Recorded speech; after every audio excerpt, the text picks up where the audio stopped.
introduce, but my name is Dr. Leon Perlman. I'm the head of New York at Columbia Business School, CITI, and I want to welcome you to our Interoperability in DFS webinar presented by Charles Nias. Charles is currently in Cape Town.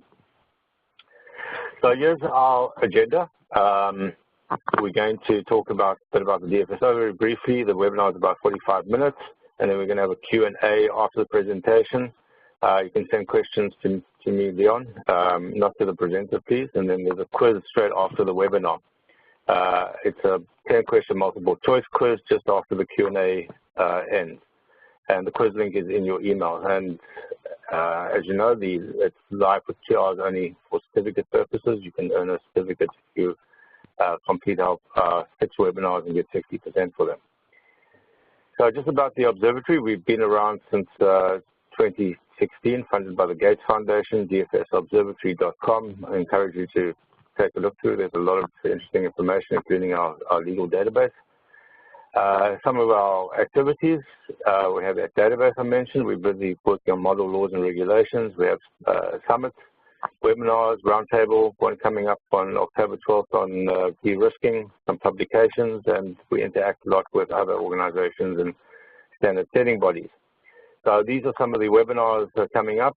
One on fraud and risk in digital financial services on September 20th, Level 1 platform on September 27th. I encourage you to look at the events calendar on our website, and you can register there for the webinars.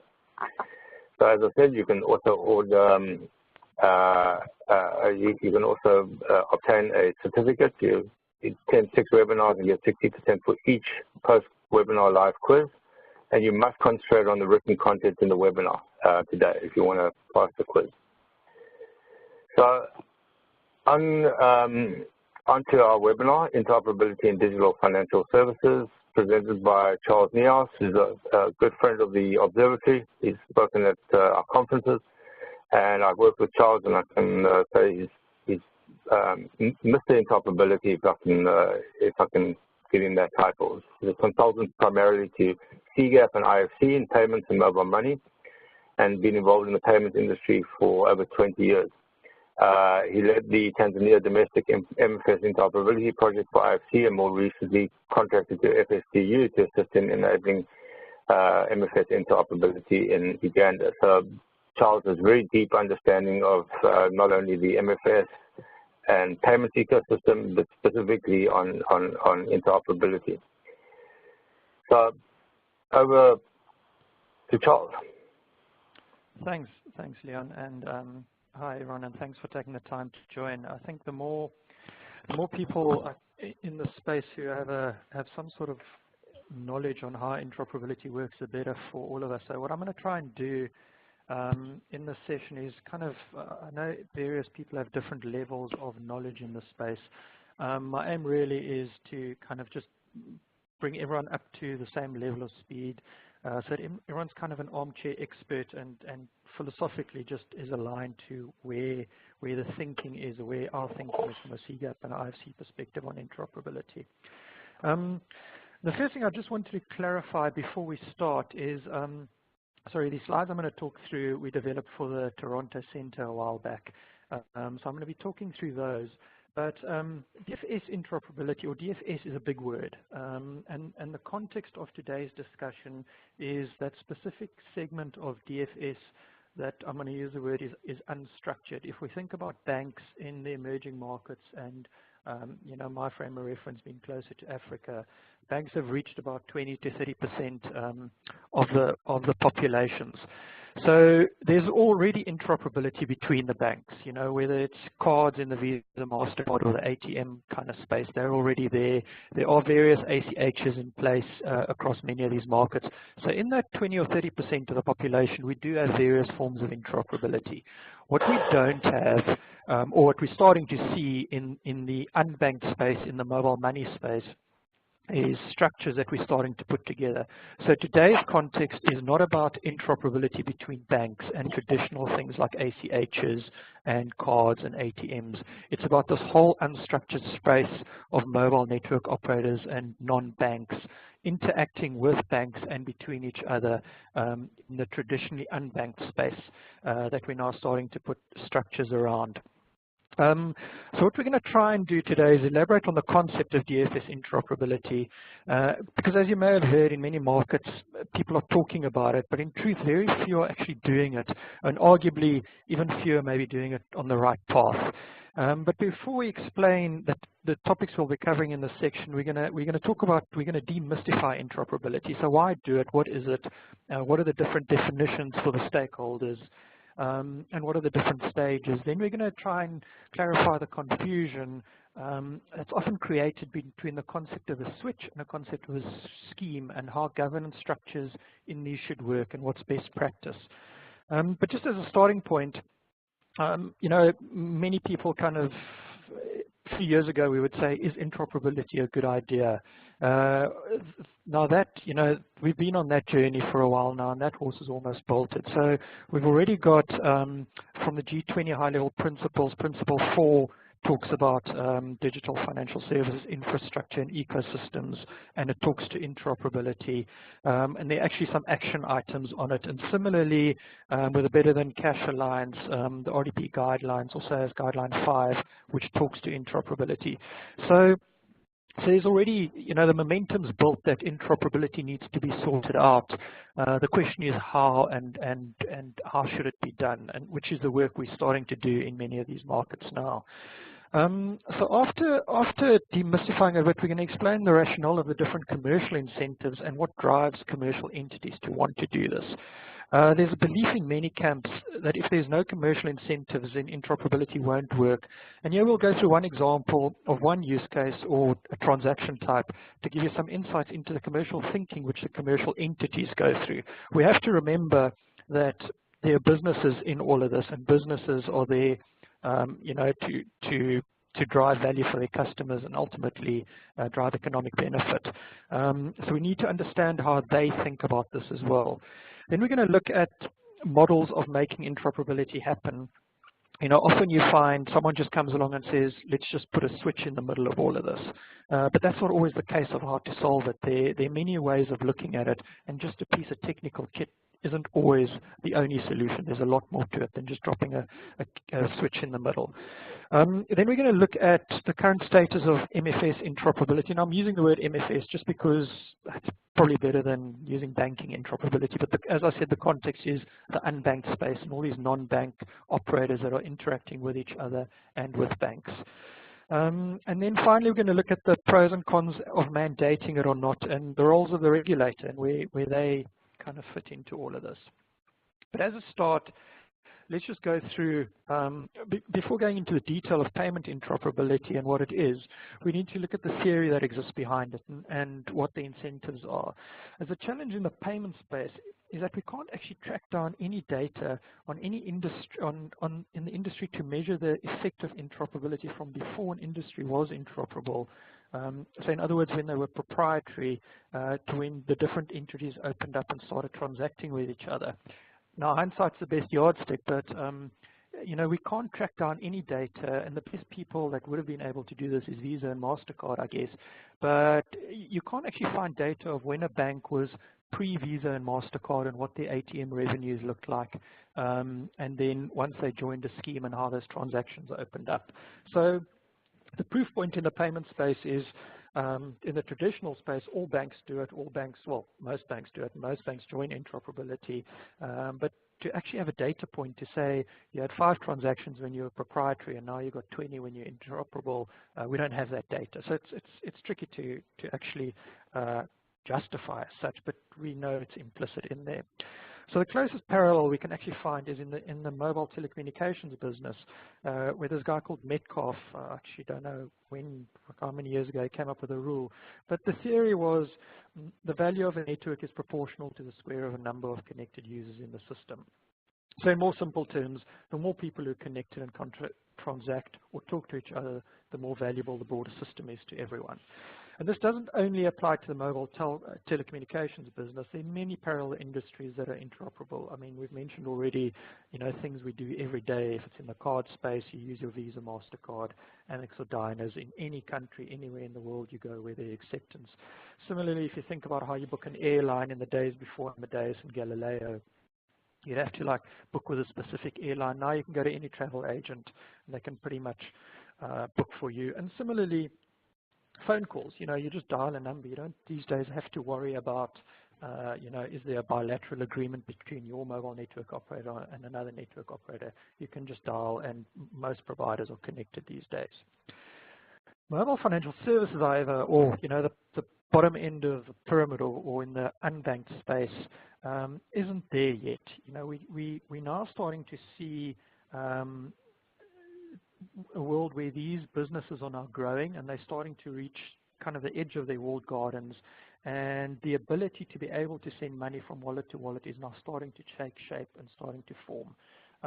But there's no ubiquity in this yet, and this is the work that the global industry needs to do over the next few years, is that we start structuring this world properly so that we don't land up in a world of bilateral agreements and bilateral connectivity and all these kind of things. And we've got to figure out what the structure should look like. Now, before we go into that, when you get on Dr. Google and you ask the word interoperability, what it kicks out is pretty much technical jargon. Oxford English Dictionary is basically for computer systems to talk to each other. Similarly, on Wikipedia, it's systems interfaces and all of that. So we struggle in the payment space for a definition on interoperability. The best is probably the European Central Bank that talks about procedures to clear and settle transactions, which once again is on the technical side, I'd say, but it's closer to what we need to understand from a payments perspective, which is essentially once a transaction has taken place between end users, how will institutional settlement take place, and what do the settlement guarantees and processes look like. The challenge is that none of these definitions talk about the business behind interoperability, which is an absolutely important component that drives behavior, and behavior across the whole value chain, from end users, whether it's senders and receivers, to switches, to providers, and all the institutions involved. And as I mentioned earlier, we need to bear in mind that these institutions, they spend vast amounts of money growing their customer bases and distribution footprint. And there will always be resistance against competitors getting a free ride. So understanding the economics of these businesses is also important on top of the technology. So the question is, will we ever potentially really see effective interoperability unless there's a clear economic incentive for all these businesses to open up? And once we crack that, then we're on the path to actually have decent volume in this space. So, when we come closer to DFS and the scope and terminology and the world we're talking about, many of you may define e-money to e-money interoperability, and CGAP has proposed a very helpful framework of looking at it. And they look at it at three levels. One is platform level interoperability. And platform interoperability is probably the neatest and simplest. And this is where you can send money directly from one platform to another, or one service provider to another. And more practically, where you can send from, let's say, your M-Pesa wallet to your Tigo or Airtel wallet. So it's provider to provider, from my platform to your platform. So that would be deemed platform level interoperability. The next type of interoperability CGAP talks to is agent level interoperability. And this one gets a little bit more complicated. Not necessarily from a technical perspective, as technology can enable most things these days, but more from a business perspective. If you recall earlier, I mentioned that operators spend millions on creating distribution networks and want to avoid competitors getting a free ride. So the challenge with agent level interoperability is firstly figuring out the business model and the economic incentive for getting involved in agent or enabling it. What we often forget with the agent in the mobile money space is the agent is also the GSM airtime sales guy. So he's selling airtime for a provider, and now all of a sudden when we talk about agent interoperability, we're expecting potentially an agent who sells airtime to close his sales channels of another provider to start just doing mobile money transactions through that. And it's almost like saying a bank needs to service another bank's customer in their bank branches. So there's an argument to say bank branches actually aren't interoperable. You can't walk into a Citibank and service your Barclays account. You can send money to your Barclays account, but you can't service your Barclays account. So similarly, we've got to unwrap this whole challenge of the primary business being GSM and this mobile financial services business that's overlaid on top of it. And what we must be sure that we don't confuse is agent interoperability with agent exclusivity, because they're very different terms. If you think about agent exclusivity, in many of the markets, mobile network operators would go to like let's say a spaza shop and say you would only sell my airtime and you would only service my mobile money customers. That would be agent exclusivity. The other one is if they're not exclusive, then that agent would have, like, let's say, service 5 different providers. Agent interoperability means he'd have a primary relationship with one provider and be able to service the other guys, and that's the one that hasn't quite been unpacked yet. Then the last one is customer level interoperability, and this is probably the most complicated, and this is mainly due to the dynamic of the GSM business. And this is a scenario where you, for argument's sake, have an Airtel Money wallet on, let's say, a Vodacom SIM. And how would all of that work? So to keep things simple, we have to start somewhere, and that easy place is on platform interoperability. So if we get down to the basics, we have to bear in mind that this industry is still quite new. M-Pesa in Kenya, you know, is the kind of the poster child, or that a lot of people look at. If you think about them, they actually just probably got traction now 10 years ago. It was 2007 when those Kenyan elections happened, which was really a key milestone for M-Pesa to get traction. So it's still a new industry. I mean, banks were around for 300 or 400 years before Visa and MasterCard came along. So we sometimes are a bit impatient these days, and we have to work with the pace of the industry as well. But in its simplest form, interoperability means moving money from a sender to a receiver who hold accounts at different institutions. Like, that's kind of how we're looking at it at the moment. But also, it's not always as simple as that, because each transaction type or payment stream or payment instrument has different attributes. So, for example, the channel it's accessed through, the access mechanism, the authentication protocols, business models, and more. And to clarify this, it's easy to present a card at a point of sale. You swipe it or you dip it. But all of a sudden, you can't just these days present a mobile phone at a point of sale. You can't swipe it or dip it. Now you're starting to see QR codes and those kind of things developing. But these have got different interfaces. So when we start talking about interoperability, you've got to unpack it and you've got to say, well, what are we actually talking about? You know, are we talking about sending money from me to you through what channel? How's it going to be authenticated? Who's going to be debited? Who's going to be credited? How's the business model and all those things going to work? So the important thing to remember is that when you look at interoperability, it has to be defined and agreed in much more detail than simply saying everyone transacts with everyone else over a switch. I mean, often you walk into a market and someone would say, we want an interoperable market. We're going to have this aggregator and just connect everyone to everyone, and it's going to solve all our problems. And then when you start unpacking it here, but what are you actually talking about? Are you talking about P2P transactions? Are you talking about a cash in? Are you talking about an ATM transaction? What are you actually talking about? So the important thing is to start thinking, where do we start in these markets with which transaction type and which specific use case, rather than just saying, we're just going to solve everything for everyone all at the same time. Now, the biggest thing that often has to be unpacked is this whole concept of a scheme and a switch, because the boundaries need to be understood. As I mentioned earlier, very often there's a thought process that a switch just solves interoperability, and you can have a look at many markets that have got RFPs out for switches. There are a lot of RFPs out for switches, but not that I've actually done the research, but I'm willing to bet not one central bank anywhere today has got an RFP out for a scheme, because there's often a thought process that says a switch solves everything. But to articulate the relationship, you know, often we think a switch solves for interoperability, but we have to think about it that a switch actually enables interoperability, and more broadly, a payment scheme defines all the attributes of how the interoperable transaction should work. So if you look at what does a scheme do, a scheme would define the technical standards to participants of the scheme. So let's use the one we all know, the card schemes. Technically, they use something called ISO 8583 or more recently 20022. So the scheme would say anyone who interacts between each other must use ISO 8583. And then the switch enables on that technical standard to say, we'll use ISO 8583. And in there, the schemes would write a bunch of business rules that says, you know, I don't know, reason code 52 means this and all sorts of things like that.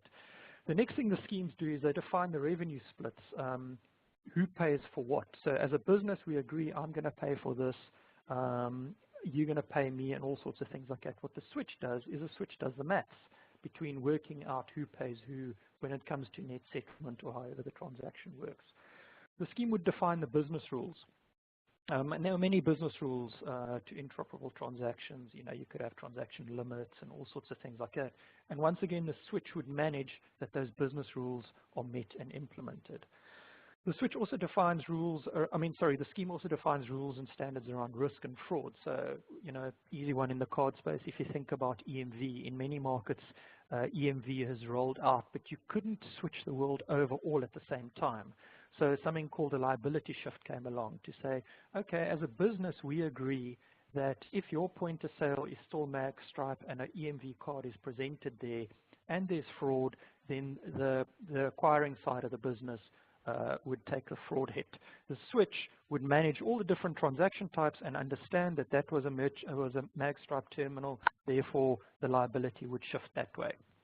If you think about disputes, as businesses need to agree a dispute and a customer protection process.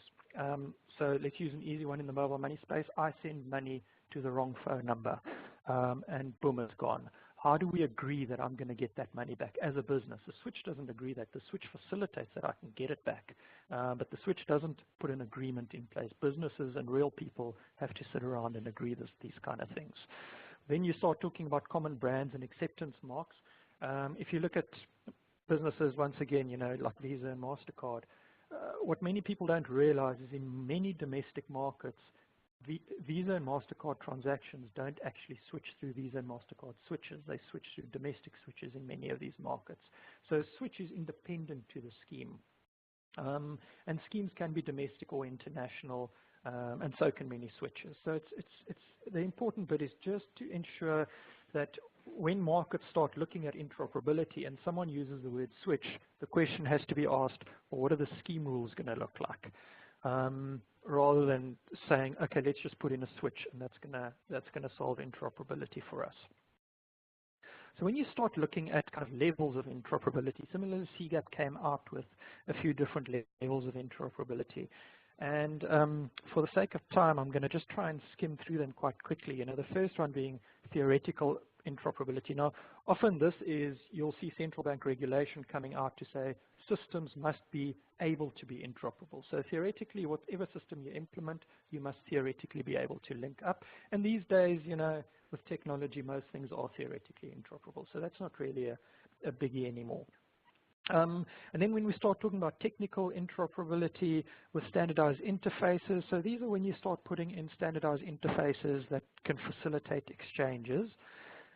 Functional interoperability, that's kind of where when you get a more robust example of level 2 where you have SLAs around uptime and those kind of things in place, but it's still missing inter-party business agreements, which shouldn't be confused with switch fees, because that's switch fee is just a technical fee. The inter-party business agreements I'll talk through a little bit later.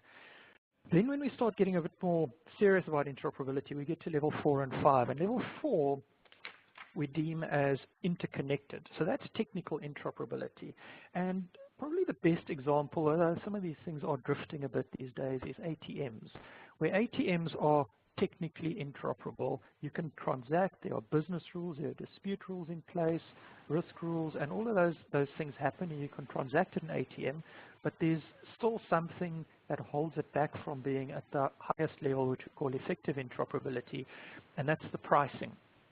ATMs have what we call surcharging in many markets, where you would transact at your own bank's ATM, and let's say you pay nothing at your own bank's ATM, But then when you go to another bank's ATM, you would pay what we call an off-net fee or a surcharging fee.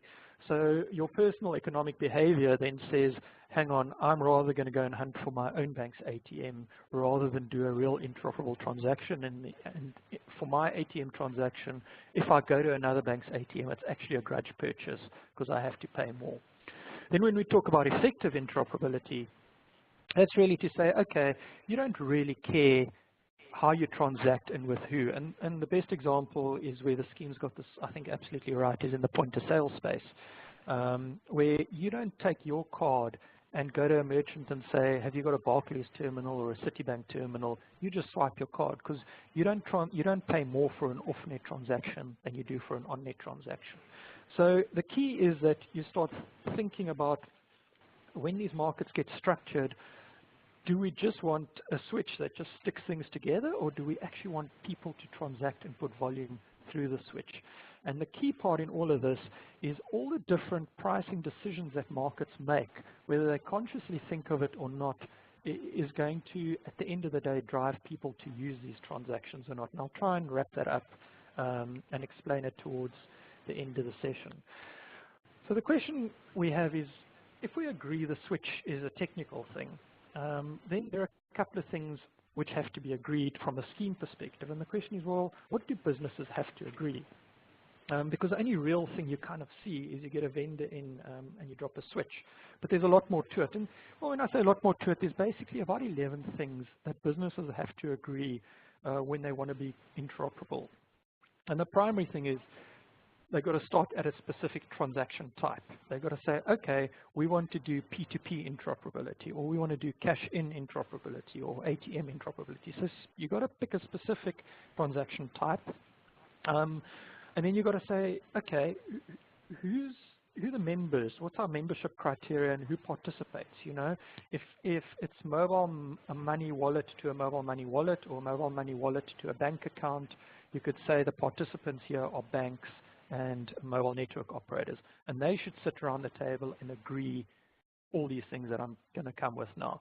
The question you've got to ask yourself, do you have someone at the table that doesn't have a vested interest, or would they just bring noise to the table? So generally what you find in the banking space is when it comes to ACH agreements, that would be banks sitting around the table, because it often doesn't make sense, I don't know, for someone else to sit around the table because they don't really have skin in the game. Then the next thing is they've got to decide how their transaction formatting and transaction handling work. So let's all agree a technical standard. And Leon, I don't know if you've had any of the ISO guys on any of these calls, but there are mobile money standards coming out in the ISO space as well. And similarly, what would be 2000 or 8583 or something, you know. So, but agree the transaction handling and the formatting. Then businesses have to agree dispute resolution process. You know, internally, if I send money to the wrong telephone number, I've got some internal process that I take care of it, but I own the journal, so I can do the debits and the credits, and it's pretty easy.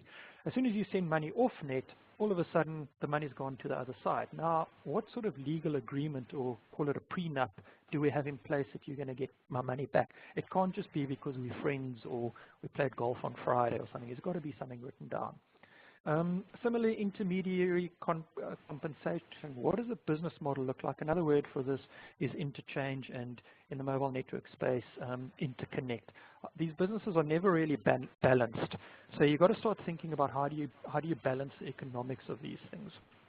And then there are a couple of other things like risk and cost sharing and those kind of things.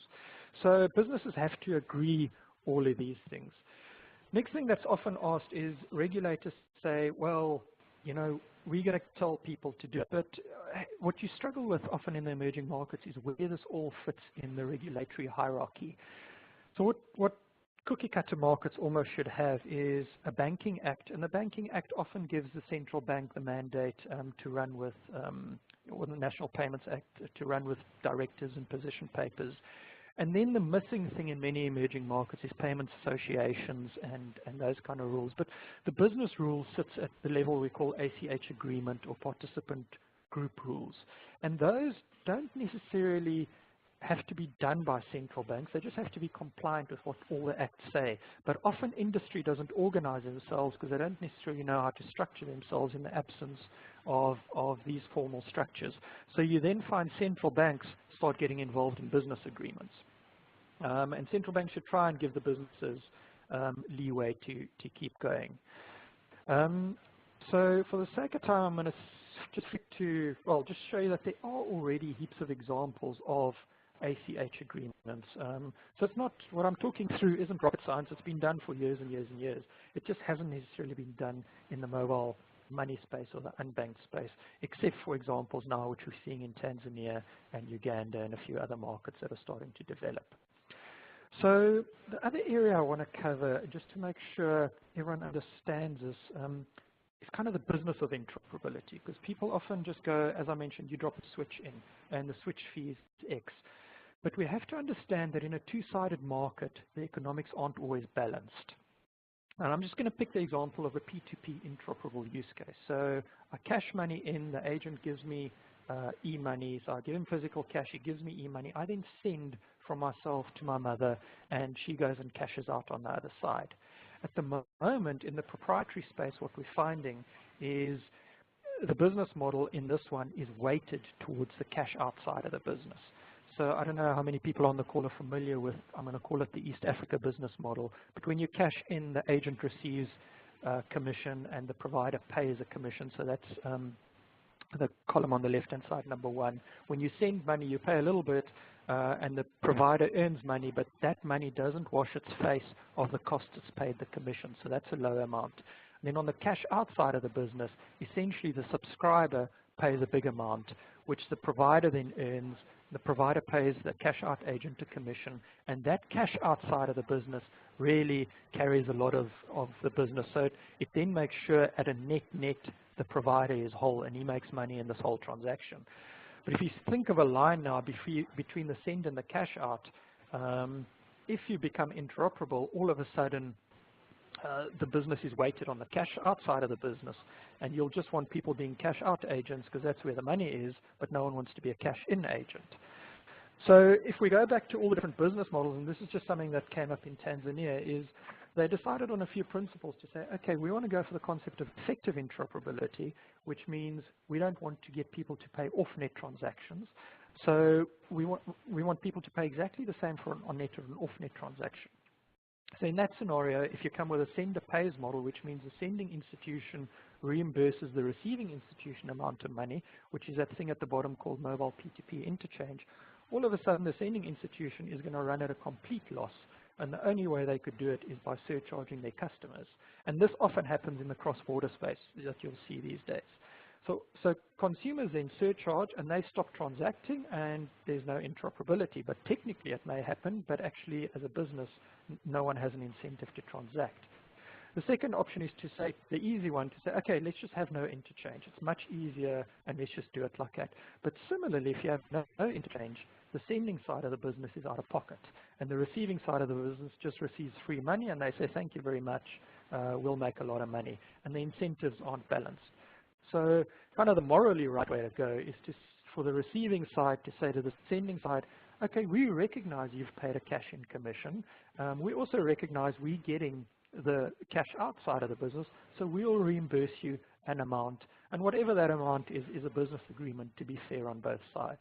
And to give you an idea on volume in Tanzania today, after about a year and a half of the full market being in, it's about $100 million a month, and it's about it's hitting about 30% of all P2P transactions in Tanzania today are interoperable.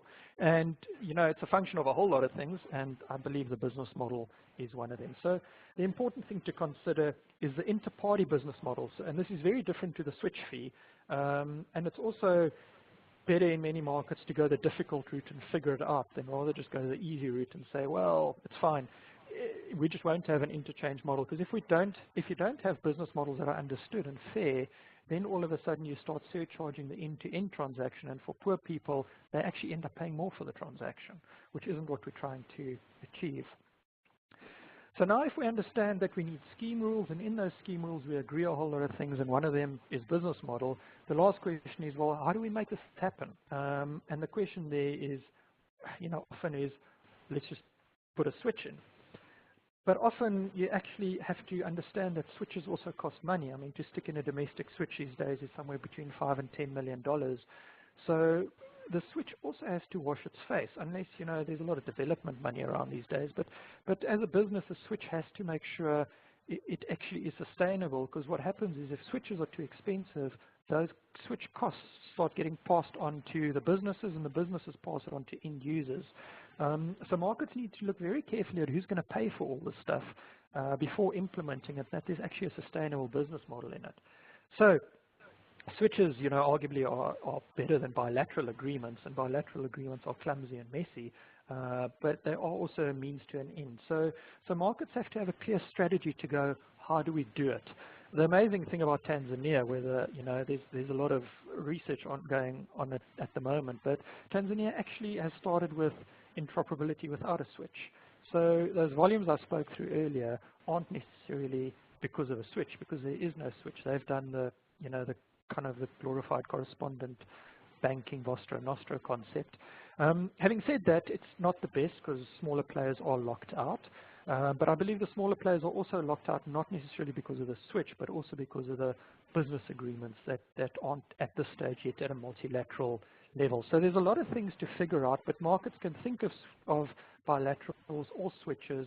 But the message in here is don't default to a switch initially. If you think about Africa, we've got 52 odd countries, depending on you know, where the border posts are drawn these days. But if you imagine Africa with 52 switches, the only people who are going to make money out of these switches are going to be software vendors, and all those costs are going to be passed on to end users. So we've got to think very carefully about the interbank strategies and interparty strategies across Africa as we go forward. Because we've already, I mean, we've just done an exercise in CGAP now. In East Africa alone, in each East African country, you've got roughly 7 or 8 different entities facilitating interbank transactions, whether it's an ATM switch or an ACH or some sort of aggregator, and that's only for 20% of the population. So we have all these people sitting at the center, and all those costs are being passed on to end users. So we've got to start thinking about many of these markets more regionally. And I pick Africa because it's, you know, it's got 52 places. Obviously India and China and those markets are easier because you don't have to worry about all the aggregation and stuff. But we've got to be careful how we start thinking about, you know, our switching strategy. So I think I'm starting to run out of time. Just, you know, Leon, I don't know if these slides are going to be made public, but we've got to start thinking about the risks with interoperability. But once again, the risks aren't rocket science. They've been around forever. The banks have been figuring this stuff out for years. So there are a lot of lessons to learn, whether it's credit risk, settlement risk. Banks have figured out how settlement agreements work. Liquidity risk, you know, these are things that the MNOs are learning at the moment. Is if your pre-funding account isn't funded, then how do you make sure transactions still take place? There's obviously operational risk, legal risk, and reputational risk. The key thing with all of these risks is we have to ensure people trust the system. So reputational risk is probably one of the most critical ones. All of these other ones you can put controls in place. So risk is obviously an important thing to look at. If we look at how interoperability is playing out at the moment, there's a lot of domestic schemes starting to take place, but the plays are very different. Very few markets are starting with a sense of putting industry together and saying, let's decide scheme rules. Many of them are regulatory-led or switch-led. And it's important for central banks to start thinking and having a clear strategy. So for the, you know, for the market level people on this call, just, you know, all I can urge you is when you in your markets and you start looking at interoperability, you got to decide as a country, what is it we want to try and do? Like, have we got all the building blocks for interoperability in place? And therefore, what experiences are there? We've got examples of regulatory mandates. You know, where often a regulator would mandate. Nigeria was an example a few years ago where no one could get a mobile money license if they weren't connected to NIBs. And they hadn't thought through the scheme rules and the interparty business rules. So everyone was connected, but there were no real transactions flowing. So technically, yes, we're connected and we're interoperable, but no one's really using the service. So you've got to think about whether mandates are a good idea or not and what those are trying to achieve. Secondly, also technology-led solutions. Now, there are a couple of different ways of looking at it. One is like, dropping a switch in the middle that connects the users. Now, that's a good idea as long as it's understood exactly how much it's going to cost and whether it makes business sense, and if all the scheme rules and all those kind of things are in place. Understanding that a switch needs volume to be justified. And that volume comes from a function of the business rules and the business models. Then often, you look at markets like Peru and Jordan, which is everyone's on the same kind of technical platform, although those are more mobile banking kind of models. So it's not necessarily platform to platform because everyone's on the same platform. So you've got to look at the technology-led models and see what are the pros and cons in those. And then lastly is whether you do an industry-led approach. Now, industry is obviously a lot tougher because as a regulator, you kind of don't say to an industry, do this and do it this way. You've got to get industry to lead and figure it out. But that may be a better long-term buy-in because then you actually have providers buying into it for the sake of their businesses and what makes sense for them and their customers rather than a compliance function. What we have to avoid if we want to see long-term interoperability and people actually using these services is that interoperability isn't a compliance function but rather a business function. Because if it's a business function, it'll be good for everyone. If it's a compliance function, yes, absolutely people will do it or institutions will implement it, but no one will really use it. So I'm going to end there. I think my time's up. So Leon, I'm going to hand over the controls to you. I just need to find you on the drop down. Oh, you've got it. Okay, thanks.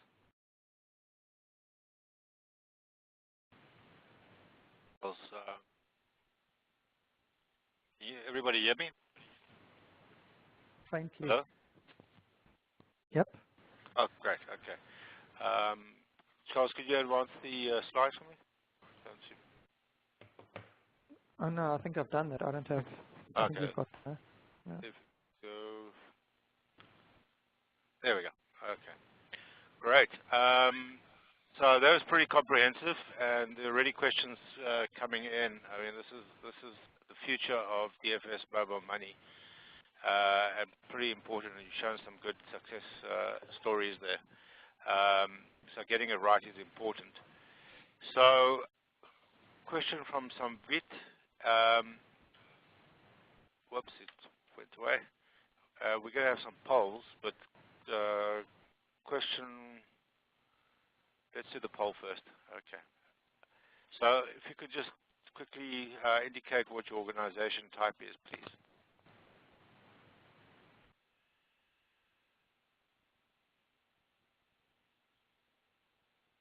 And while you do that, it's going to be for a few more seconds, just to let you know that the quiz link is coming to you. Should be in your email. Check your spam folder. You have 2 hours from the end of this webinar to complete 10 multiple choice questions, and if you've listened attentively to and watched attentively the slides from Charles, you should get through it pretty well. Okay, so we're going to do 2 polls, and we're just waiting for some questions to come through as well. Okay, let's see, next poll coming up. So just also let you know about the webinars that are coming up.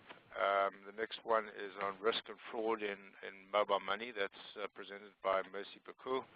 That's on the 20th, and then on the 27th, Costa Peric of the Bill and Melinda Gates Foundation will give introduction to the Level 1 platform, which is kind of ancillary to what Charles is talking about because it's an interoperable platform that a standard of sorts which the foundation has put together. Okay, so I think if the poll isn't coming up, there's another poll. Okay, which region are you from?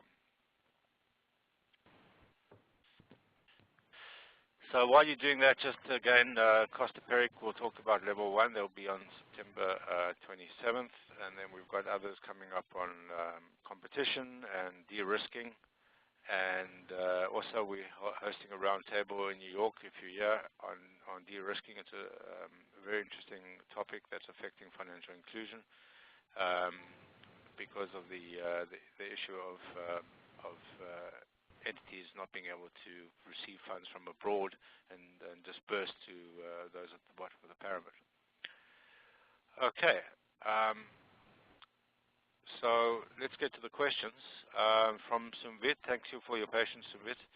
How is platform-level interoperability different from customer-level interoperability if we remove the difference in usage channel GSM in case of customer level? That's clear for you, Charles? Yeah, I'll have a go at that. So so platform-level interoperability, I guess in its purest sense, would be I'm an Airtel GSM user, and I've got a Airtel wallet, and I send from my, let's say Airtel's on Conviva for argument's sake, I send from Airtel to a Tigo GSM SIM card holder who's got a Tigo wallet on his Telephone platform. So that would be Airtel GSM Airtel wallet to Tigo GSM Tigo wallet. So that would be platform level interoperability. When we start talking about other levels of interoperability, so customer interoperability would be, I could be, technically there's nothing that stops me, although maybe technical rules and those kind of things, where I could be an Airtel GSM subscriber with a Tigo wallet, and that starts getting very confusing. The easy part in all of that is if we strip out the dependence or the ancillary business of mobile money being let's say, a value-added services to the GSM business, you're starting to see a lot of independent wallets coming into play. So it would almost be easier for them. But that would be the primary difference, is kind of platform level interoperability is easier to understand almost, and it doesn't get confusing. Right, that's very clear. Thanks, Charles. Yeah.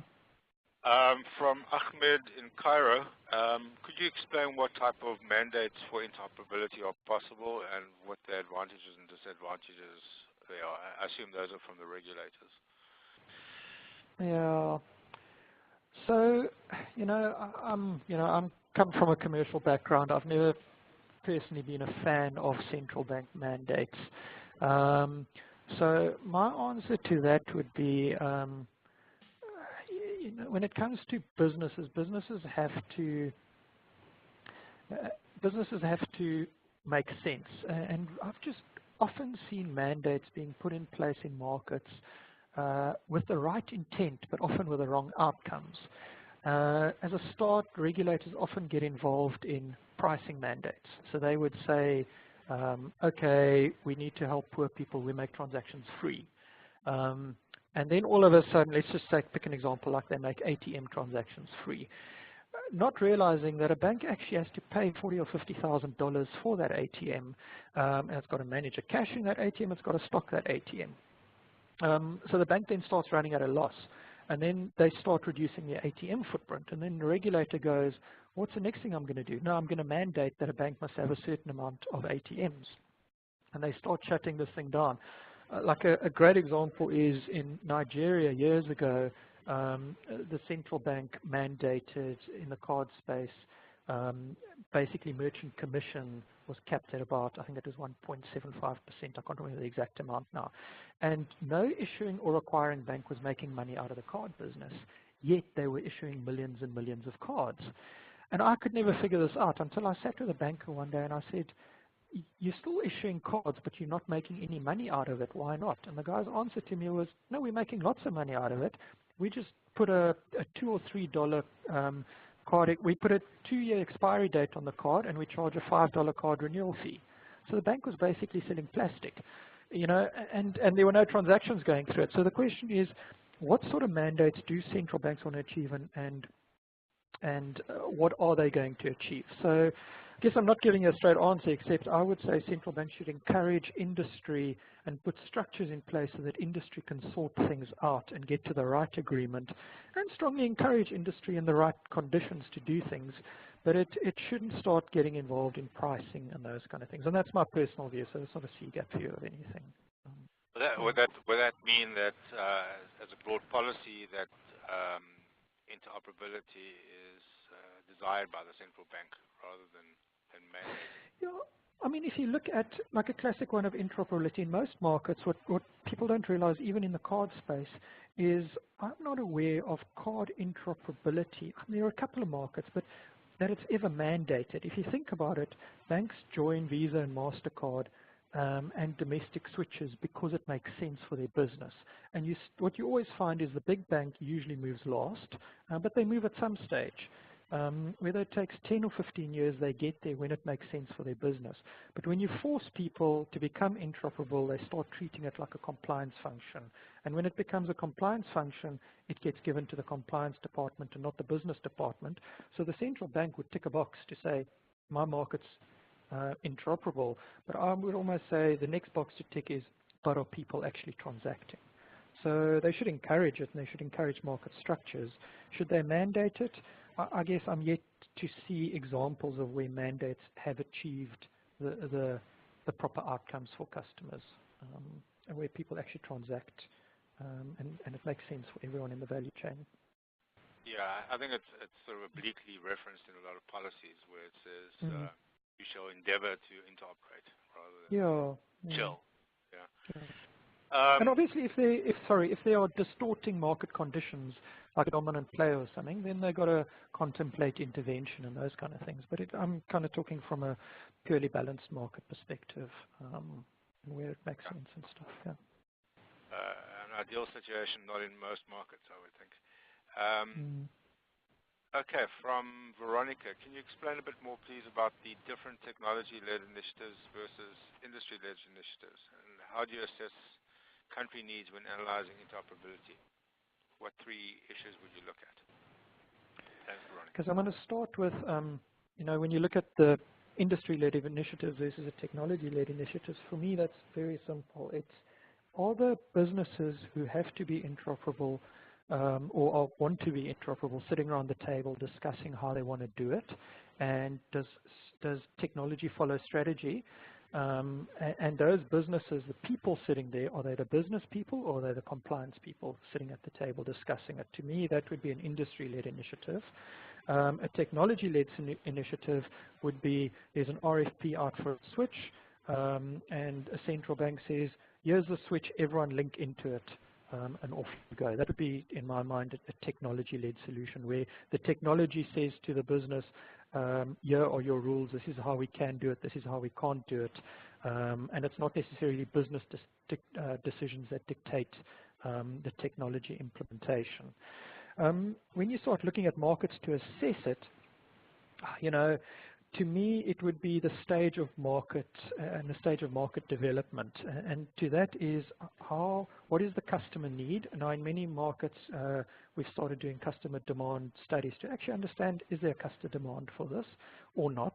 And in most markets, as you start doing it, markets lead a certain level of maturity and then customers start demanding it, whereas in the early phases they're just happy to transact in their closed networks.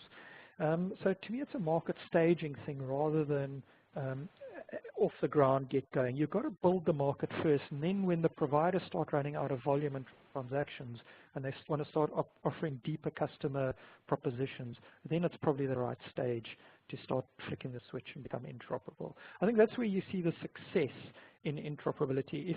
Where there have been examples, and a good example of that is probably Tanzania and Uganda now, where the markets have grown, they've got to some sort of saturation point, not the full saturation point, but they're getting there, and then all of a sudden the providers go, okay, hang on, now I need to start getting more transactional revenue, how do I do it? Interoperability adds to that.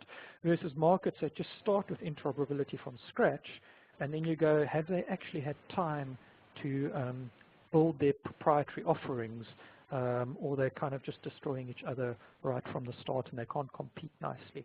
So the jury's actually out on that, and everyone's got different views. There's some people that believe you must be interoperable from the start. I'm from the school that goes, it's a market staging thing, and it's also a participant interest thing. As long as you have enough people that think it makes sense for their business to go, then they should go for it, and they shouldn't be held back because maybe a big guy doesn't want to do it or something. Charles, could I suggest maybe also, this is my opinion, that under technology-led initiatives, not that there's a bright line between industry and technology-led initiatives, but I've seen a lot of the shrinking number of vendors, platform vendors, actually producing APIs that allow the interoperability. Maybe that self-serving and it just allows more people to participate in that vendor's offerings, but that seems to be an initiatives from a lot of platform vendors that are left. Yeah, absolutely. But once again, that's technically enabled. So there's an API, and we can link in, and we can send money to each other. But what if I send you money to the wrong phone number, and we haven't agreed the stuff? Agreed. That's the stuff that has to be figured out. Yeah. I'm just saying the vendors are feeding the possibility of interoperability. Yeah, absolutely. Yeah. Two quick questions. I think you can dispose of these in the 2 minutes we've got left. Easy one, are the business rules of various schemes available for entities seeking to implement these schemes? You and I have got a lot of experience on this one. Yeah. Yeah, so, okay, and what's the second question? What's the extent of interoperability in e-money and cryptocurrencies? I'll go with the first question. Okay, I don't know if the second one's that easy to sense of. The answer is yes. So what we did is those 11 things that I spoke to, we've obviously in Tanzania and Uganda pretty much used the same ones. We broke those out into like more detail, and it's about a 40 or 50 page document, and they're on an IFC landing page. So Leon, I don't know if you to this group make it available or whatever, but absolutely it's on it's public. And the only trick with that is what we have in there is about 5 different use cases and 5 different documents. So there's one for P2P, one for cash in, one for cash out. And obviously markets could use these as a template to start with. So there's absolutely no reason to start from scratch anymore like we did in Tanzania. To give you an example, in Tanzania we took about 4 months from starting from a blank page to having these rules written and agreed.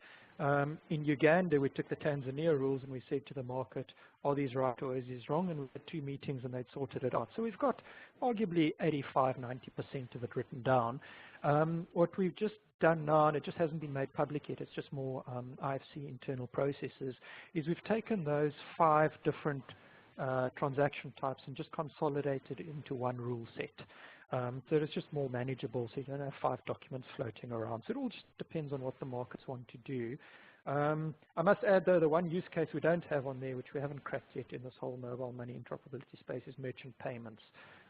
Because at this stage still, you've got all the providers with different tech solutions and different business models and all sorts of things like that. So we don't have merchant payments sorted out yet, but we've got most of the others. Charles, just in the interest of time, we could just go on to the interoperability between e-money and distributed instruments such as cryptocurrencies. Yeah, I'm not aware of any of that.